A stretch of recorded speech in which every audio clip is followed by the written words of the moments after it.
Hello dear students, this is Ruchika Chugh और आज हम स्टडी करने वाले हैं क्वाड्रेटिक इक्वेशन को सॉल्व करने का नेक्स्ट मेथड। और वो नेक्स्ट मेथड क्या है वो देखते हैं। नेक्स्ट मेथड है बाय यूजिंग क्वाड्रेटिक फॉर्मूला।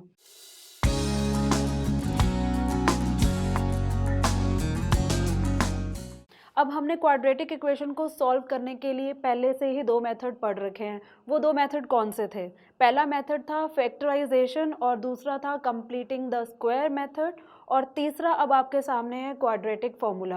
अब इतने सारे फॉर्मूलाज हम क्यों स्टडी कर रहे हैं, हम इतने सारे मेथड क्यों अप्लाई कर रहे हैं एक ही तरह की क्वाड्रेटिक इक्वेशन को सॉल्व करने के लिए?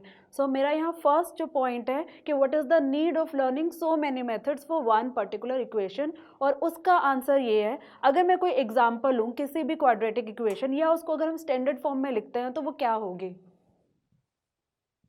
स्टैंडर्ड फॉर्म होती है a x square plus b x plus c is equal to 0।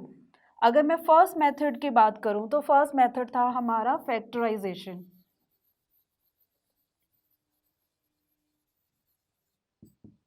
तो आपको याद होगा फैक्टराइजेशन में हमने क्या किया था। फैक्टराइजेशन में हमने फर्स्ट जो हमारा टर्म थी, स्क्वायर वाली जो टर्म थी, उसका कोफिशिएंट मतलब ए, और लास्ट टर्म मतलब कांस्टेंट टर्म, उन दोनों को मल्टीप्लाई किया था, ए और सी को मल्टीप्लाई किया था।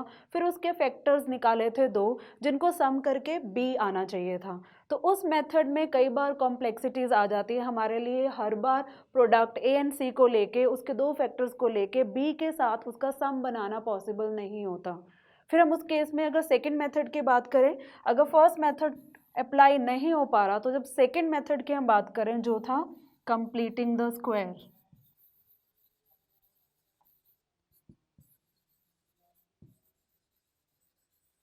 ये मेथड भी हम अपने पिछले वीडियो में देख चुके हैं और हमने वहाँ पे ऑब्जर्व किया था कि ये मेथड बहुत लंबा जा रहा था। तो इन दोनों की अगर कमियों को पूरा करते हुए किसी और मेथड की अगर मैं बात करूँ तो वो थर्ड मेथड हमारे सामने आता है। वो थर्ड मेथड है क्वाड्रेटिक फॉर्मूला। तो जहाँ पे हमें इन दोनों मेथड में प्रॉब्लम आएगी तो बेटर है वहाँ पे थर्ड फॉर्मूला यूज़ किया जाएगा जिसका नाम है क्वाड्रेटिक फॉर्मूला। तो क्वाड्रेटिक फॉर्मूला में क्या फॉर्मूलाज है वो हम स्टडी करते हैं। सो क्वाड्रेटिक फॉर्मूला, इसको हम कुछ और नाम से भी जानते हैं। वो नाम क्या है? इसको हम डिस्क्रिमिनेंट मेथड भी बोलते हैं। अब डिस्क्रिमिनेंट वर्ड की हम बात करें, इसका मतलब है डिस्क्रिमिनेट करना, अलग करना। तो यहाँ पर हम क्या करेंगे, एक डिस्क्रिमिनेंट निकालेंगे जिसको हम डिनोट करते हैं, डिस्क्रिमिनेंट को हम डिनोट करते हैं डी। हम क्या करेंगे इस मेथड में, मतलब कि क्वाड्रेटिक मेथड में डी निकालेंगे और चेक करने की कोशिश करेंगे कि जो रूट्स निकल रहे हैं, रूट्स का मतलब जो हमारा इक्वेशन का सॉल्यूशन आ रहा है, जो उसके जीरोस निकल रहे हैं वो कितने निकल रहे हैं। अगर मैं बात करूं क्वाड्रेटिक इक्वेशन की स्टैंडर्ड फॉर्म में a x square plus b x plus c is equal to 0, जिसकी डिग्री क्या होती है? 2 होती है। इस डिग्री 2 होने का मतलब हमें वहीं से क्लियर हो जाता है कि उस इक्वेशन के एटमोस्ट कितने रूट्स होंगे, उसके एटमोस्ट 2 रूट्स होंगे। एटमोस्ट का मतलब कि ज़्यादा से ज़्यादा, कम हो सकते हैं लेकिन उससे ज़्यादा नहीं हो सकते। किसी भी क्वाड्रेटिक इक्वेशन को हम अगर सॉल्व करेंगे, उसका सॉल्यूशन निकालेंगे या उसके रूट्स निकालेंगे तो मैक्सिमम उसके कितने रूट्स निकल सकते हैं? उसके मैक्सिमम 2 रूट्स निकल सकते हैं क्योंकि इसकी डिग्री 2 है, लेकिन कम भी निकल सकते हैं। तो ये हमें कैसे पता लगेगा कि 2 है, 2 से कम मतलब 1 है या कोई भी रूट नहीं है? उसको निकालने का जो मेथड है, उसको जो फाइंड करने का मेथड है, उसमें हम यूज़ करेंगे डी की वैल्यू। तो डी क्या है? डिस्क्रिमिनेट कर रहा है कि हमारे रूट्स कैसे हैं, हमारे रूट्स की नेचर कैसी है, क्या वो 2 रूट है या सिंगल रूट इक्वालिटी के साथ है या कोई रूट नहीं है। तो डी हमारा जो है वो क्वाड्रेटिक इक्वेशन के रूट्स की नेचर को डिसाइड करता है, उसको डिस्क्रिमिनेट करता है, इसलिए इस मेथड को डिस्क्रिमिनेट मेथड भी बोला जाता है। अब ये डी क्या है, इसका फॉर्मूला क्या है, ये हम आगे पढ़ते हैं इसी वीडियो में। डिस्क्रिमिनेंट मेथड के साथ साथ इसका एक और नाम भी है। वो नाम क्या है? इसको बोला जाता है श्रीधराचार्य मेथड भी। अब स्टडी करते हैं इसके क्या फॉर्मूलाज हैं। फॉर्मूला की तरफ अगर हम ध्यान दें तो यहाँ पे डिस्क्रिमिनेंट जिसको डिनोट किया जाता है डी के साथ, और इसका फॉर्मूला है B square minus 4ac। D का मतलब डिस्क्रिमिनेंट, और ये बी का मतलब क्या है, जैसे कि हमें मालूम है जो क्वाड्रेटिक इक्वेशन है उसका स्टैंडर्ड फॉर्म क्या है, उसकी स्टैंडर्ड फॉर्म है ax² plus bx plus c is equal to 0। तो इस फॉर्म के अकॉर्डिंगली अब फॉर्मूला को रिलेट करो, तो d का मतलब है डिस्क्रिमिनेंट, b का मतलब क्या है, सेकेंड टर्म मतलब लीनियर टर्म का कोफिशिएंट, 4 हमारा कांस्टेंट नंबर है विद नेगेटिव साइन, a है हमारी फर्स्ट टर्म मतलब x² का कोफिशिएंट, और c हमारी कांस्टेंट टर्म। तो कोई भी क्वाड्रेटिक इक्वेशन आपको जब भी गिवन होगी सबसे पहले आप वहाँ पे चौक आउट करोगे, निकालोगे value of a b and c। अब आपके पास अगर वैल्यू आ जाएंगी हम उसके बाद निकालेंगे डी का मतलब डिस्क्रिमिनेंट, जिसका फॉर्मूला आपको लर्न करना होगा, फॉर्मूला है b² माइनस 4ac। एक बार जब आपका डी निकल जाएगा उसके बाद हम बात करेंगे रूट्स की। रूट्स का मतलब है सॉल्यूशन ऑफ द इक्वेशन, और सॉल्यूशन का मतलब है उस वेरिएबल की वैल्यू जिसको इक्वेशन में पुट करते ही इक्वेशन हमारी सेटिस्फाई हो जाएगी। जनरली अगर हमारा वेरिएबल हम बात करें तो x लिया जाता है, तो रूट का मतलब है कि x की वैल्यू, क्योंकि क्वाड्रेटिक इक्वेशन है तो वहाँ पे 2 रूट्स होंगे, हम उनको डिनोट कर सकते हैं अल्फा या बीटा, या आप उसको डिनोट कर सकते हैं अपने वेरिएबल के साथ। अगर आपने x यूज़ किया तो आप बोल सकते हैं कि रूट्स मतलब x की वैल्यू क्या है। तो क्या वैल्यू है, अल्फा बीटा मैंने यहाँ पे ली है, तो अल्फा का जो फॉर्मूला बनेगा वो बनेगा -b प्लस रूट डी वही होगा जो हम यहाँ फॉर्मूला से कैलकुलेट करेंगे अपॉन 2a, जहाँ पे b और a फिर से वही पुराने हमारे कॉफिशिएंट्स हैं। बीटा मतलब दूसरा रूट जिसका फॉर्मूला सिमिलर से ही आप देख सकते हैं -b minus root D upon 2a, दोनों फॉर्मूला सिमिलर है, एक बार प्लस के साथ और एक बार माइनस के साथ। चलिए हम स्टडी करते हैं एल्गोरिदम किसका, क्वाड्रेटिक फॉर्मूले के मेथड को सॉल्व करने के लिए। तो इसका फॉर्मूला जो इसका एल्गोरिदम है बहुत ही सिंपल है। स्टेप नंबर 1 में हम क्या करेंगे, सबसे पहले डी की वैल्यू निकालेंगे, डी मतलब डिस्क्रिमिनेंट की वैल्यू निकालेंगे जिसका फॉर्मूला है b² माइनस 4ac। डी निकालने के बाद जस्ट हमें क्या करना है, पहले कंपेयर करना है। कंपेयर किससे करेंगे, 0 से।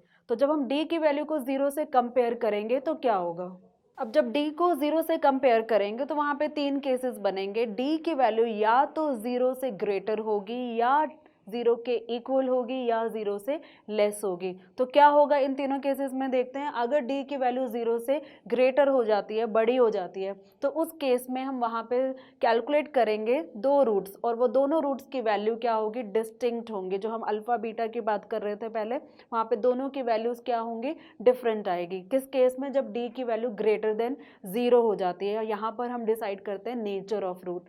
अगर d की वैल्यू 0 होगी मतलब इक्वल टू 0 हो जाएगा, तो वहाँ पे नेचर ऑफ रूट्स की जब हम बात करेंगे वो रूट्स क्या होंगे, वो 2 इक्वल रूट्स होंगे, बोल सकते हैं हम रिपीटेड हो सकते हैं, या फिर हम बोल सकते हैं कोइंसिडेंट रूट हो सकते हैं। तो किस केस में, जब d की वैल्यू हमारी 0 होगी। जब d की वैल्यू 0 से लेस होगी तो उस केस में कोई भी रूट फॉर्म नहीं होंगे रियल नंबर के केस में। 10th में हम बात करते हैं रियल नंबर्स की, तो अगर रियल नंबर की बात कर रहे हैं तो d इक्वल लेस देन 0 होने पे रूट्स जो वहाँ पर बनेंगे वो रियल के फॉर्म में नहीं बनेंगे। तो फाइनली उस केस में हम क्या बोलेंगे, no roots are formed in real numbers form. Further अगर हम फॉर्मूला की बात करें, अगर d की वैल्यू 0 से ग्रेटर हो जाती है तो हमारे वही 2 फॉर्मूलाज यूज होंगे अल्फा एंड बीटा का। अल्फा का formula -b plus root D upon 2a, जहाँ पे रूट d की वैल्यू कैसे हम कैलकुलेट करेंगे, by using the formula b² minus 4ac। दूसरा रूट सेम होगा with different sign, -b minus root D upon 2a। अगर हम बात करते हैं d की वैल्यू इक्वल टू 0 हो जाती है तो दोनों रूट्स की वैल्यू क्या होगी, इक्वल होगी, और इक्वल होने पे अल्फा एंड बीटा दोनों इक्वल हो जाएगा, और वहाँ पर जो फॉर्मूला होगा -b/2a। ये फॉर्मूला कैसे हो रहा है, इसके लिए थोड़ा सा हम यहाँ सॉल्व करके देखते हैं।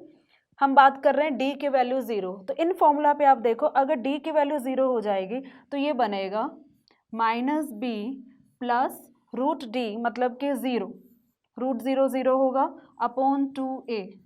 सो -b प्लस 0 वहाँ पे इग्नोर हो जाएगा, ये बन जाएगा -b अपॉन 2a। तो फॉर्मूला आप यहाँ पे देख सकते हो -b/2a। बीटा के केस में देखते हैं, यहाँ पे ये क्या होगा, -b माइनस रूट डी, मतलब d तो 0 है हमारे सेकंड केस में, d अगर 0 तो रूट डी भी क्या हो जाएगा, 0 अपॉन 2a। सॉल्व करेंगे तो हमें क्या देगा, -b -0 इग्नोर हो जाएगा, ये हमें देगा -b अपॉन 2a। तो दोनों रूट्स हमें एक ही फॉर्मूला दे रहे हैं, वो फॉर्मूला क्या है, -b/2a। तो जब हमारे रूट्स की बात कर रहे हैं, जब वो इक्वल होते हैं, किस केस में इक्वल होते हैं, जब d की वैल्यू 0 होती है, तो उस केस में alpha is equal to beta consider होगा और फॉर्मूला हमारा एक ही होगा। वो फॉर्मूला क्या है, -b/2a। जब हमारी d की वैल्यू लेस देन 0 है, वहाँ हम डिक्लेयर कर देंगे कोई सोल्यूशन नहीं है, रियल नंबर में कोई भी रूट्स नहीं निकलेंगे, तो वहाँ पर हम कोई भी फॉर्मूला स्टडी नहीं करते हैं। तो ये सारे फॉर्मूलाज को देखते हुए अगर अंडरस्टैंडिंग है तो कुछ एग्जांपल्स को हम सॉल्व करते हैं। फर्स्ट एग्जाम्पल है, solve the following equation by using quadratic formula ही हमें यूज़ करना है, और जो फॉर्मूला अप्लाई करना है हमें, जो यहाँ पे गिवन है क्वाड्रेटिक इक्वेशन, वो क्या है, x² + 5x + 5 = 0। तो स्टार्ट करते हैं, कैसे कैलकुलेट करेंगे। सबसे पहले हम क्या करेंगे, इस क्वाड्रेटिक इक्वेशन को अपनी जनरल फॉर्म के साथ कंपेयर करेंगे और वैल्यू निकालेंगे a, b और c की। तो a की वैल्यू यहाँ पे क्या बनेगी, क्योंकि x² के साथ कुछ भी नहीं है तो वहाँ पे माना जाएगा 1, तो a की वैल्यू 1, b की वैल्यू x के साथ 5 है तो b की वैल्यू 5, और कांस्टेंट नंबर यहाँ पर है 5। a b c की वैल्यू हमारे पास आ चुकी है। सबसे पहले हम d निकालेंगे। d का फॉर्मूला होता है b² - 4ac। b की वैल्यू कितनी है, 5, हम करेंगे 5² -4 इंटू a को रिप्लेस करेंगे इसकी वैल्यू से, इसकी वैल्यू है 1, c को रिप्लेस करेंगे इसकी वैल्यू से और c की वैल्यू है 5। इसको फर्दर सॉल्व करेंगे, 5² मीन्स 5 इंटू 5, 5 इंटू 5 होता है 25, -4 इंटू 1 4 एंड 4 इंटू 5 20। तो यहाँ पर हमें मिलेगा 25 - 20 एज 5। स्टेप नंबर 1 में हमने क्या किया, d कैलकुलेट किया फॉर्मूला यूज़ करके, फॉर्मूला था b² - 4ac। स्टेप नंबर 2 हमें ये कहता है कि हमने इस d की वैल्यू को 0 से कंपेयर करना है कि क्या 0 के इक्वल है, बड़ा है या छोटा है। तो क्लियरली यहाँ पे दिख रहा है d की वैल्यू 5 है, तो यहाँ पे हम सिंपली बोल सकते हैं this implies that the value of d is greater than 0। और जब d की वैल्यू 0 से बड़ी हो जाती है तो उस केस में 2 डिस्टिंक्ट रियल रूट्स मिलेंगे, और वहाँ पे अगर रूट्स का नाम मैं अल्फ़ा बीटा रखती हूँ तो 2 फॉर्मूला लगा के हम उनकी वैल्यूज़ को निकाल सकते हैं। तो आइए निकालते हैं, लेकिन उन फॉर्मूला में हमें d की वैल्यू चाहिए होगी। d की वैल्यू हमारी यहाँ पे क्या है, 5 है। सो हम पहले निकालेंगे अल्फ़ा। अल्फ़ा का फॉर्मूला है -b + √d/2a। अगर इसको मैं कैलकुलेट करूं, माइनस b की वैल्यू रखेंगे, b की वैल्यू है 5, प्लस रूट d की वैल्यू हमने अभी कैलकुलेट की है जो कि आया था 5/2 इंटू a की वैल्यू है 1। तो अगर से फर्दर हम कैलकुलेट करें, ये बनेगा -5 + √5/2। ये हमारा फर्स्ट रूट आ चुका है क्वाड्रेटिक इक्वेशन x² + 5x + 5 = 0 का। सेम वे में दूसरा रूट निकालेंगे। दूसरा रूट मतलब कि बीटा। बीटा का formula -b -√d/2a, minus b की वैल्यू 5 -√d की वैल्यू भी 5/2 इंटू a की वैल्यू 1। तो ये हमें यहाँ पे देगा -1 -√5/2। ये हमारा सेकेंड रूट आ चुका है क्वाड्रेटिक इक्वेशन x² + 5x + 5 = 0 का। आप दोनों रूट को कंपेयर कर सकते हैं, दोनों रूट डिफरेंट हैं, डिस्टिंक्ट हैं, रियल हैं। तो ये हमारे 2 रूट हैं एग्जाम्पल 1 का। कुछ और एग्जाम्पल स्टडी करते हैं और देखते हैं कि नेचर ऑफ रूट्स हमारे वहाँ पर क्या बन रहे हैं। Example number 2, solve the following equation by using quadratic formula and the equation is 9x² - 12x + 4 = 0। Algorithm हमारा सेम रहेगा, एल्गोरिदम वही है। स्टेप नंबर 1, सबसे पहले हम वैल्यू ऑफ d निकालेंगे जिसका फॉर्मूला है b² - 4ac। उसको निकालने से पहले a b c की वैल्यूज देखते हैं। तो यहाँ पे a की वैल्यू है 9, b की वैल्यू -12 और कांस्टेंट टर्म हमारे यहाँ पे है 4। स्टेप नंबर 1 डी निकालेंगे। डी का फॉर्मूला है B square minus 4ac। B square, B की वैल्यू है -12 स्क्वायर माइनस 4 इंटू ए की वैल्यू है 9 इंटू सी की वैल्यू है 4। सो -12 स्क्वायर किसी भी नेगेटिव नंबर की अगर इवन पावर होती है, हमें मालूम है वो प्लस हो जाता है, और 12 अगर स्क्वायर की बात कर रहे हैं मतलब 12 इंटू 12, तो ये नंबर हमें जो देगा वो देगा प्लस के फॉर्म में, और 12 स्क्वायर होता है 144। आगे मल्टीप्लाई करें हम, 4 एंड 4 होता है 16 एंड 16 9 जार होते हैं 144। बीच में साइन आएगा माइनस, 144 एंड 144 दोनों कैंसिल हो जाएंगे, ये हमें देगा 0। तो ये हमारा सेकंड केस आ चुका है डी का। जब डी की वैल्यू 0 हो जाती है वहाँ पर हम बोलते हैं रूट्स तो हैं, लेकिन वो रूट्स जो दोनों होंगे उनकी वैल्यूज़ इक्वल होगी। हम बोलेंगे alpha is equal to beta, और जो फॉर्मूला है वो फॉर्मूला है हमारा विदाउट रूट डी, मतलब -b/2a। तो अगर हम इनकी वैल्यूज़ को यहाँ पे पुट करें, माइनस और b की वैल्यू अगेन नेगेटिव है तो ब्रैकेट में रखते हैं -12/2 इंटू ए की वैल्यू कितनी है 9, तो ये कितना हुआ, माइनस माइनस हो जाएगा +12 एंड 2 9s are 18। इसको अगर हम रिड्यूस करें तो 6 के टेबल पे ही कट हो सकता है, 6 2s are 12, 6 3s are 18, ये हमें देगा 2/3। तो ये जो 2/3 हमारा ये जो वैल्यू है ये हमारा फाइनल आंसर है किसका, अल्फ़ा और बीटा दोनों का, क्योंकि रूट्स हमारे सेम आ रहे हैं इस केस में। तो ये केस था जब हमारे डी की वैल्यू 0 हो जाती है। नेक्स्ट हम एग्जाम्पल स्टडी करते हैं। नेक्स्ट एग्जाम्पल है solve the following equation by using quadratic formula. Same quadratic formula, इस बार जो इक्वेशन है वो है x² + x + 1 = 0। एल्गोरिदम वही है, पहले हम ए बी सी की वैल्यू निकालेंगे, फिर हम डी निकालेंगे, डी की वैल्यू के अकॉर्डिंगली फर्दर हम मूव करेंगे। स्टेप नंबर 2 चेक करेंगे कौन सा केस है, केस 1 है तो हमारे 2 डिस्टिंक्ट रियल रूट्स होंगे, केस 2 है तो हमारे इक्वल रूट्स होंगे, रियल रूट्स होंगे, और अगर केस 3 है तो वहाँ पे हमारी क्वाड्रेटिक इक्वेशन रियल नंबर की फॉर्म में सॉल्व नहीं हो सकती, वहाँ पर हम बोल देंगे नो सॉल्यूशन। तो स्टार्ट करते हैं इसका सॉल्यूशन। ए की वैल्यू इक्वेशन के अकॉर्डिंगली 1, बी की वैल्यू भी 1 और सी की वैल्यू भी 1। डी हम निकालते हैं, यहाँ पे फॉर्मूला है b² - 4ac। बी की वैल्यू 1 1² - 4 इंटू ए की वैल्यू 1, सी की value 1। 1² means 1, -4 into 1 means 4 only, and 1 - 4 is -3। तो यहाँ पे पता लग चुका है कि जो D है वो हमारा 0 से कम आया है। अगर 0 से कम आया तो हम बोल सकते हैं this implies that D is less than 0, therefore the given quadratic equation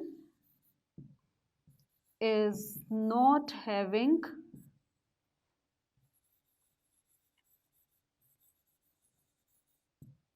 any real roots।